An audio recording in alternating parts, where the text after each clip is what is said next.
Ave Maria, cheia de graça, o Senhor é convosco. Bendita sois vós entre as mulheres e bendito é o fruto do vosso ventre, Jesus. Santa Maria, Mãe de Deus, rogai por nós, pecadores, agora e na hora de nossa morte. Divino Menino Jesus, Nossa Senhora do Rosário, São José, em nome do Pai, do Filho e do Espírito Santo. Amém. Queiram sentar-se.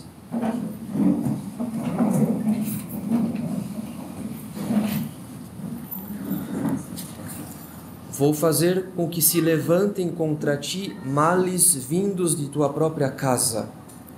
Agiste em segredo, mas eu o farei diante de todo o Israel e diante do sol. Essas foram as palavras do profeta Natã, quando anunciou ao rei Davi o seu castigo em razão do seu adultério. Nós já sabemos, caros fiéis, que o rei Davi imediatamente se arrependeu do seu pecado e fez penitência pela sua falta, o que lhe mereceu uma diminuição da pena. Ele não morreria, a providência retirava o castigo que recairia sobre o rei para transferi-lo ao seu primeiro filho. No entanto, o segundo filho de Davi com Betsabeia foi ninguém menos que Salomão, aquele que recebeu o dom da sabedoria e mandou construir o templo de Jerusalém. Em outras palavras, depois que o rei Davi fez penitência, a providência o cumulou com uma graça ainda maior, pois a glória de Salomão foi maior que a de seu pai Davi. Esse episódio do Antigo Testamento merece novamente a nossa atenção, porque ele revela um outro aspecto da vida espiritual, que é o valor da graça. A graça, caros fiéis, a graça, em certo sentido, possui um valor infinito. A graça é a nossa participação na vida do próprio Deus. Pela graça santificante, nós nos tornamos não apenas templos vivos da Santíssima Trindade. Pela graça santificante, nós nos tornamos filhos adotivos do próprio Deus, porque Ele nos associa à sua própria vida. No entanto, a graça não é estática, a graça é dinâmica.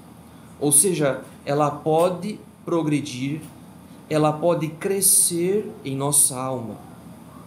Nós podemos participar sempre mais da vida do próprio Deus, pois Deus é o sumo bem, Deus é bondade infinita, e nós sempre podemos progredir ainda mais na vida da graça, enquanto tivermos tempo nesse mundo.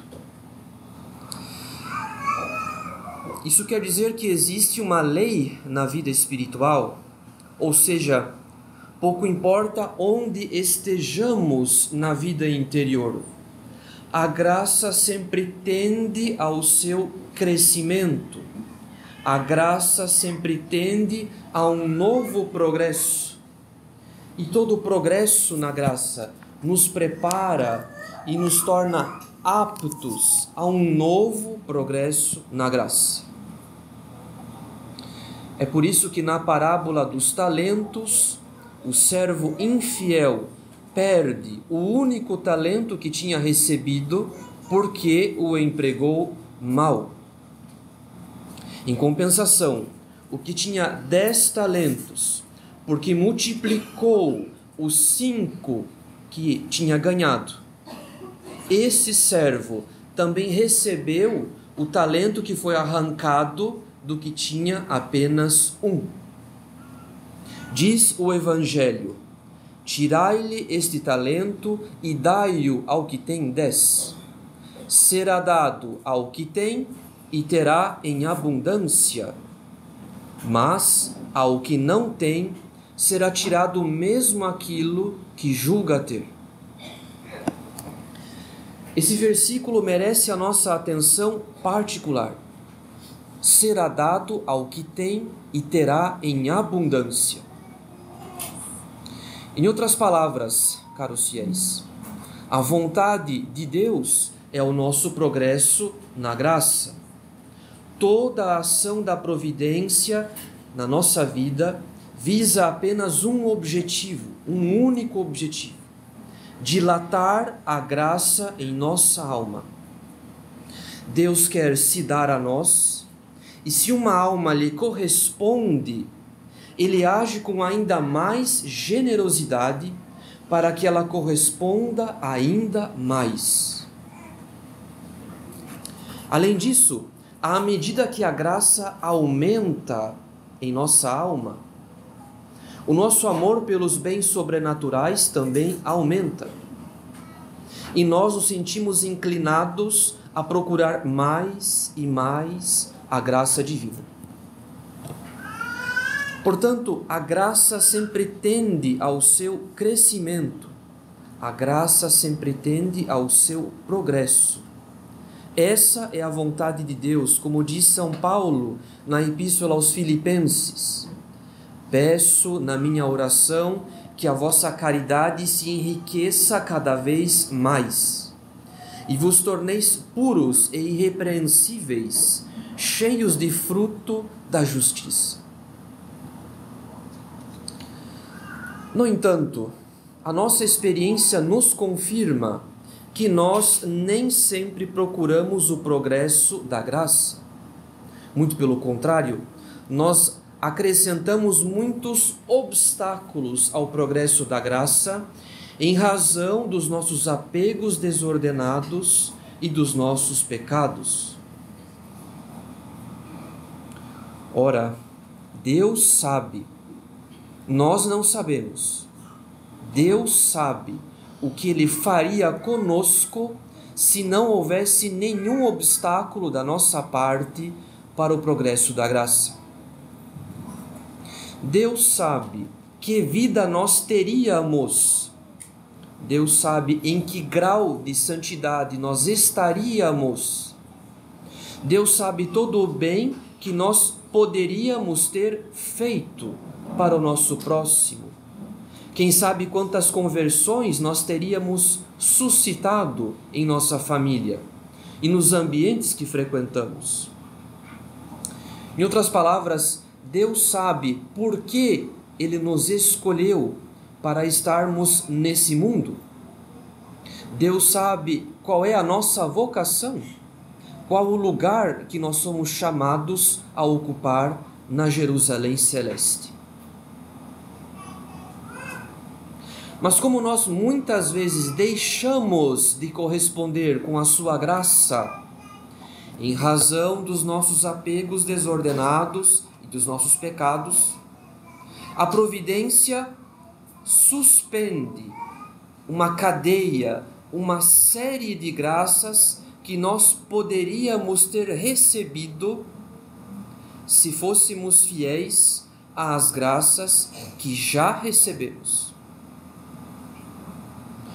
Por amor à sua própria justiça, Deus suspende uma cadeia, uma série de graças para evitar que nós desperdicemos ainda mais os bens sobrenaturais. Como aquele servo infiel da parábola, quando o Evangelho diz: tirai-lhe este talento e dai-o ao que tem 10. O que tinha apenas um talento perdeu o único talento que tinha, porque foi infiel. Por outro lado, o que tinha 5 e os multiplicou, esse recebeu ainda mais, porque foi fiel. Isso tudo pode ser resumido em outra lei da vida espiritual. O amor se dá a quem corresponde, o amor se retrai de quem não corresponde. O amor se dá a quem corresponde, o amor se retrai de quem não corresponde. Quanto mais correspondemos, mais fazemos prova do amor excessivo e misericordioso do Sagrado Coração para conosco. Como lemos no Salmo: provai e vede como o Senhor é bom. Por outro lado, se não correspondemos, então deixamos de receber as graças que Deus se determinou nos conceder e outras tantas graças que nos teriam sido concedidas caso fôssemos fiéis às primeiras. E assim o amor se retrai, como foi o caso do servo infiel da parábola dos talentos. Mas, ainda que Deus seja justo ao retrair o seu amor para evitar o desperdício da graça, a providência não se retira por completo da nossa vida. Porque uma das maiores graças que Deus nos dá é a graça de fazer penitência. E por meio da penitência, recuperar muitas graças perdidas. E quem sabe, alcançar uma santidade ainda maior. A penitência, então, é uma graça, caros fiéis, porque ninguém poderia adquirir um arrependimento sobrenatural dos próprios pecados a não ser movido pela graça. Nós podemos lamentar os efeitos colaterais dos nossos pecados por motivos humanos. Por exemplo, a perda de tempo, de dinheiro, a perda da própria honra. Porém, adquirir um arrependimento sobrenatural é uma obra da graça e apenas da graça. Não nos esqueçamos que nosso Senhor foi crucificado entre dois ladrões, mas apenas um reconheceu os seus pecados, pediu perdão e aceitou a própria pena, enquanto o outro ladrão blasfemava sem manifestar nenhum arrependimento. Um ladrão aproveitou a graça de morrer ao lado de nosso Senhor.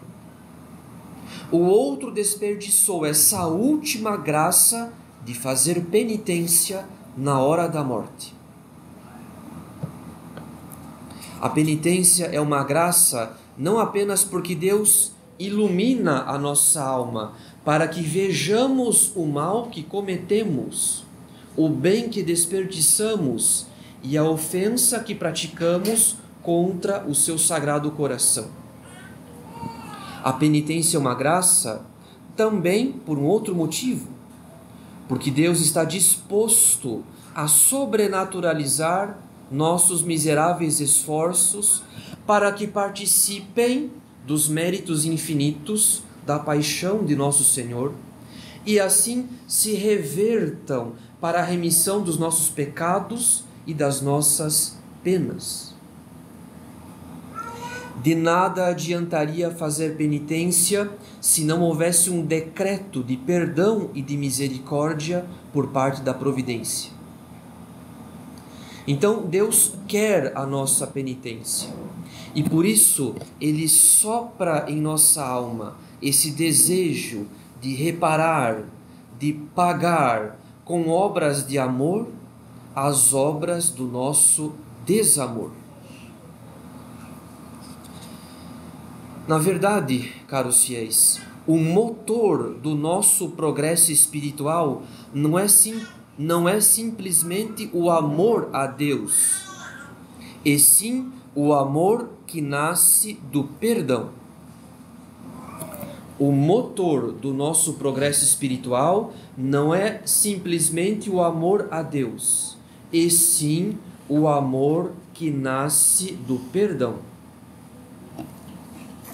Quanto mais uma alma está impregnada dessa verdade, quanto mais uma alma percebe o quanto nosso Senhor foi misericordioso com ela, o quanto ela bebeu da misericórdia do seu sagrado coração quando foi perdoada, mais essa alma se vê endividada para com nosso Senhor, mais ela se vê constrangida a amar de volta e a amar muito. É por esse motivo que a providência permite que tenhamos certas quedas, e algumas vezes quedas bastante vergonhosas, para que percamos qualquer estima por nós mesmos, pois somente assim poderemos avançar na vida espiritual, apoiados na graça e não em nossas forças naturais. Deus permite que tenhamos certas quedas para obrigar-nos a exercer a humildade, que é o fundamento da vida espiritual, e para obrigar-nos a praticar mais penitência, que é o motor da vida espiritual, o motor do nosso progresso. Se as nossas quedas não nos conduzem a uma maior humildade e a uma maior penitência, devemos temer muito, caros fiéis, porque o amor se retrai de quem não corresponde, e algum dia deveremos prestar contas de tudo o que perdemos e nunca recuperamos pela penitência. O rei Davi fez penitência e assim recuperou o que perdeu com o nascimento do seu segundo filho, Salomão. Zaqueu, chefe dos cobradores de impostos, prometeu a Nosso Senhor que daria metade dos seus bens aos pobres, e caso tivesse defraudado alguém, restituiria com o quádruplo. Ao que Nosso Senhor respondeu: hoje entrou a salvação nesta casa. Do mesmo modo, Maria Madalena usou do dinheiro do pecado para adquirir um vaso de alabastro cheio de perfume, com o qual ela ungiu os pés de Nosso Senhor, após tê-lo banhado com suas lágrimas. E por isso Jesus Cristo disse a respeito dela: seus numerosos pecados lhe foram perdoados, porque muito amou. Nós devemos ter a firme convicção, caros fiéis, que esse também será o nosso caso se fizermos penitência pelos nossos graves e numerosos pecados. Nosso Senhor nos amará ainda mais, porque o amor se dá a quem corresponde. Na verdade, quando perdemos tudo por causa das nossas infidelidades, quando perdemos tudo e nos sobra apenas a graça de confessar os nossos pecados e fazer penitência, devemos corresponder de todo o coração a essa graça, pois o amor que nasce do perdão recebido costuma avançar com maior segurança. O amor que nasce do perdão recebido costuma avançar com maior velocidade do que o amor daquelas almas que se esqueceram do quanto já foram perdoadas ao longo da sua vida. Quando nós nos esquecemos do quanto já fomos perdoados, a nossa tendência é diminuir o zelo e relaxar os esforços.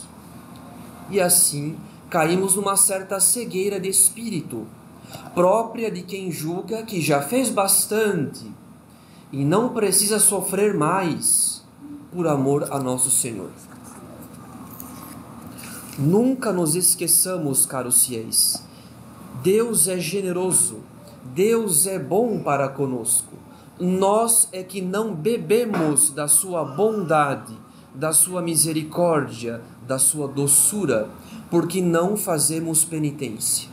E como já sabemos, o amor se retrai de quem não corresponde. Nós que já perdemos tantas horas da nossa vida no pecado, que gastamos tanto dinheiro no pecado, que já conduzimos tantas pessoas ao pecado, nós que empregamos tanto ardor, tanta veemência das nossas paixões para praticar o pecado. Nós devemos agora devolver o nosso tempo, as nossas paixões, a nossa alma, os nossos bens, enfim, a nossa vida. Nós devemos devolver a nossa vida a nosso Senhor por meio da penitência. Não nos faltam ocasiões no cotidiano para fazer penitência. Não nos faltam ocasiões para renunciar a um gosto particular, para aceitar uma contrariedade, para sofrer alguma privação, para dar mais de si a quem necessita da nossa atenção e da nossa caridade.